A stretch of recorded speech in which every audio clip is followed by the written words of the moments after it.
사랑하는 성도 여러분, 5월 19일 아까베 시간이 돌아왔습니다.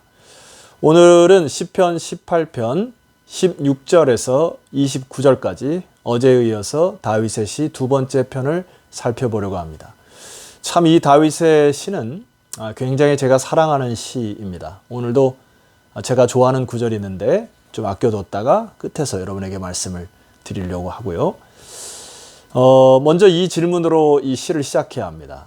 질문하겠습니다. 여러분, 우리의 삶에서 예배가 왜 중요합니까? 예배를 왜 드립니까? 먼저는 성경에 보면 하나님이 그 예배를 받으시기를 기뻐하신다 했어요.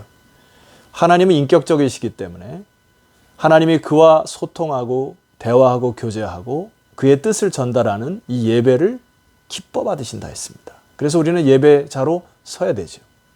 그리고 두 번째는 우리는 이 예배를 통하여서 세상 속에 살아가지만은 하나님의 나라와 하나님의 의를 새로 발견하고 새로운 목표점과 방향성을 설정하게 됩니다.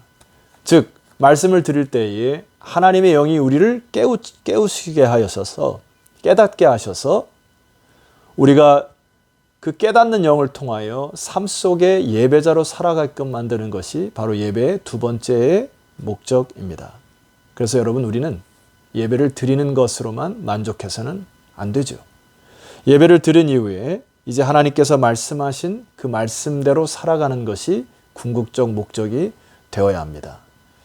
한 주간도 지난주에 말씀을 드렸던 여러분, 우리가 이 마음속에 길가와 같고 돌짝밭과 같고 그리고 가시덤불에 쌓여있는 이 마음의 밭을 갈아엎기 시작할 때 30배, 60배, 100배의 열매를 맺는 한 주간이 되기를 소망합니다. 그렇게 살아가는 것이죠. 여러분, 이게 왜 중요하냐면 우리는 어제 5.18 광주 민주화 항쟁의 40주년을 맞는 시간을 보냈습니다. 주일날 제가 사역을 마치고 저녁에 잠시 쉼을 갖다가 한 11시경에 SBS 스페셜에서 이런 타이틀을 가지고 방송을 하는 프로그램을 보았습니다. 그녀의 이름은 이라고 하는 제목이었어요. 평소에는 그 시간에 참 피곤해서 보진 않았습니다만은 이 광주 민주화 항쟁을 다루는 이 프로그램을 처음부터 끝까지 보게 되었습니다. 그 PD는 그때 당시 이 광주 민주화 항쟁에 주로 남성들이어야 주도되었다고 생각을 했고, 그리고 많은 분야 속에서 남자들의 역할들이 컸다고 했지만은 사진이나 증언을 볼 때 숨은 여성들의 그 역할들이 너무나 컸음을, 여성들뿐만 아니라 혹은 그 젊은이들뿐만 아니라 주변에 있는 소상공인, 남녀노소 할 것 없이 이 대한민국이 민주화를 이루기 위하여 초석이 되었던 그들의 발자취, 그들의 뒤안길을 살펴보았던 PD의 참 피땀 어린 노력들을 볼 수 있었습니다. 그때 당시 여성이라고 하는 그 신분은 굉장히 이 땅에서는 약간 비하하는, 그리고 그렇게 중요시 여기지 않았던 시대입니다. 여자가 무슨 사회운동을 하는가 이렇게 판단되었던 그 시기에 여성의 몸으로 두려움을 무릅쓰고 그들의 마음을 다하여 때로는 목숨을 바치고 때로는 그의 인생을 바쳐서 어떤 여성은 평생 동안 그때 당시의 트라우마 때문에 평생 동안 우울증 약을 먹고 살아갈 정도로, 그리고 자신의 이름을 지워서 새로운 이름을 개명하여 그때 상처를 지우고자 하는 여성들을 추적하여 만났을 때 제 마음은 굉장히 숙연해졌고, 저들의 헌신과 또 땀과 눈물, 피가 있어서 오늘 이 대한민국이 이렇게 섰구나라고 하는 그런 깊은 깨달음과 때로는 여성들에 대한 존경심이 다시금 일어났던 시간이었습니다. 중요한 게 뭐죠? 그때 당시에도 수많은 사람들이 책상에서, 대학 강단에서 이 대한민국에 대한 방향성과 미래에 대해서 많은 말을 할 수 있었으나 몸으로 뛰어 이 땅을 새롭게 하는데 하는 분들은 많이 적었음을 알 수 있습니다. 하나님의 나라도 마찬가지라 생각이 되어집니다. 우리가 하나님의 나라를 이런 것이다 저런 것이다 말로만 하고 기도로 끝나는 것은 아닌 것 같습니다. 하나님께 예배를 드린 이후에 말씀을 받은 후에 그 말씀을 삶 속에 실천할 때 하나님이 기뻐하시리라 믿어 의심치 않습니다. 저는 오늘 다윗의 이 믿음의 행보를 통하여서 여러분에게 잠깐 도전과 은혜를 나누고자 합니다. 자, 16절에서 18절을 읽어드리겠습니다. 그가 높은 곳에서 손을 펴사 나를 붙잡아 주시며 많은 물에서 나를 건져 내셨도다. 나를 강한 원수와 미워하는 자에게서 건지셨으며 그들은 나보다 힘이 세기 때문이로다. 그들이 나의 재앙의 날에 내게 이르렀으나 여호와께서 나의 의지가 되셨도다. 마지막 그들이 나의 재앙의 날에 내게 이르렀으나 여호와께서 나의 의지가 되셨도다. 이걸 통해서 느낄 수 있었던 것은 다윗의 입장에서 그때 당시에 타협을 할 수 있었어요. 조금만 벗어나면 이방 나라와 동맹을 한다거나 아니면 사울과 함께 협약을 맺거나 아니면 그의 잔꾀로 얼마든지 그 어려움 속에서 벗어날 수 있었으나 다윗은 타협을 하지 않습니다. 그리고 삶의 현장 가운데 토굴에서 혹은 바위에서 혹은 산속에서 광야에서 하나님 앞에 예배자로 섰음을 볼 수 있습니다.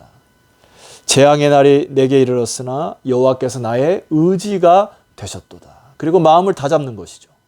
흔들리지 않습니다. 그리고 나서 다윗은 거기서 머물지 않아요. 20절 말씀 보면 수많은 선택의 기로에서 신앙인답게 살아냈음을 고백합니다. 20절입니다. 여호와께서 내 의를 따라 상 주시며 내 손의 깨끗함을 따라 내게 갚으셨으니. 이 말씀 보세요. 여호와께서 내 의를 따라 상을 주셨고 하나님이 자기의 삶을 지켜보시고 감찰하시는 것을 느낍니다. 내 손의 깨끗함을 따라 갚으시는 하나님을 삶의 현장에서 경험을 합니다. 21절 이하에도 동일합니다. 이는 내가 여호와의 도를 지키고 악하게 내 하나님을 떠나지 아니하였으며 22절 그의 모든 규례가 내 앞에 있고 내게서 그의 율례를 버리지 아니하였으며 여러분 제가 강조하고 싶은 단어가 23절에 보면 또한 나는 그의 앞에 완전하여 다윗이 뭐라고 고백합니까? 수많은 삶의 어려움 속에서 난관 속에서 다윗은 그의 앞에서 하나님 앞에서 살아갔다. 나의 죄악에서 스스로 자신을 지켰나니 24절 그러므로 여호와께서 내 의를 따라 갚으시되 그의 목전에서 내 손이 깨끗한 만큼 내게 갚으셨도다. 그의 목전에서 예배하기를 게을리하지 않았던 다윗이 하나님 앞에서의 신앙이 축이 회복되니까 이제 그의 면전에서 그의 앞에서 그의 삶 속에 손의 깨끗함과 하나님의 의를 지켜내는 다윗의 신앙의 면모를 볼 수 있습니다. 사랑하는 성도 여러분, 오늘 우리가 하나님의 의를 따라 순종하는 저와 여러분이 되었으면 좋겠습니다. 그것이 왜 필요합니까? 자, 26절 깨끗한 자에게는 주의 깨끗하심을 보이시며 사악한 자에게는 주의 거스르심을 보이시리니. 인생을 살다 보니까요, 성도 여러분 이러한 경험을 많이 경험합니다. 삶의 이 작은 이윤이나 혹은 명분을 따라서 양심을 파는 경우가 참 많아요. 그것이 별거 아닌 것처럼 보여지지만 하나님이 참 싫어하는 것이라 생각이 됩니다. 자, 26절에 보면 다윗의 결단이 있어요. 깨끗한 자에게는 주의 깨끗하심을 보이시고요. 사악하다라고 하는 이 표현은 비틀어진, 구부러진 뜻입니다. 마음이 비틀어지고 구부러진 자가 그렇게 살아갈 때는 주께서는 그의 거스르심을 보이신다. 그렇게 삐뚤어지고 구부러진 채로 인생을 살아게끔 놔두신다는 거예요. 하나님 앞에서 양심을 팔아먹었기 때문에. 성도 여러분, 하나님을 두려워하지 않은 사람들은 그렇게 비뚤어지고 구부러진 인생을 삽니다. 심지어 믿음을 가진 사람들도 돈 앞에서 타협을 해요. 그리고 명분 앞에서 타협을 합니다. 아니요. 올곧게 사십시오. 하나님이 다 보고 계실 것입니다. 결과적으로 우리는 잔 것, 소소한 것들을 얻고 큰 것을 잃어버리는 우매한 인생을 안 살았으면 좋겠습니다. 다윗의 다윗담은 뭡니까? 제가 사랑하는 두 번째 18장의 두 번째 말씀이 29절이에요. 내가 주를 의뢰하고 적군을 향해 달리며 내 하나님을 의지하고 담을 뛰어넘나이다. 작은 것들을 얻다가 이렇게 큰 담력이나 큰 힘을 누리지 못하는 인생들이 많이 있지 않습니까? 근데 이 다윗이 얼마나 멋있어요. 내가 주를 의뢰하고 적군을 향해 달려가는 기백말이에요. 그리고 내 하나님을 의지하고 담을 뛰어넘는 이 믿음의 기백 절개. 오늘 이 다윗이 중심이 회복돼요. 여러분 앞에 있는 수많은 장애물과 담을 뛰어넘는 믿음의 용사들이 되시기를 주의 이름으로 축원합니다. 내일 뵙겠습니다. 기도드립시다. 하나님 아버지, 이 땅이 40여 년 전에 군부 독재 시절에 민주화 항쟁을 통하여 자유의 나라, 대안의 나라가 초석이 되었던 것처럼 이제 이곳에 살아가는 하나님의 백성들이 하나님의 나라를 이루기 위하여 주께서 걸어가셨던 십자가의 그 길 따라가게 하옵소서. 때로는 희생하여 헌신하고 타협하지 아니하고 올곧게 살아감으로 인하여 이 땅에 하나님의 나라가 도래하는 하나님 나라의 용사들이 다 되게 하옵소서. 예수 그리스도 이름으로 기도드렸사옵나이다. 아멘. 자, 내일 아침 우리 시편 18편 마지막 부분 함께 묵상하도록 하겠습니다. 내일 뵙겠습니다.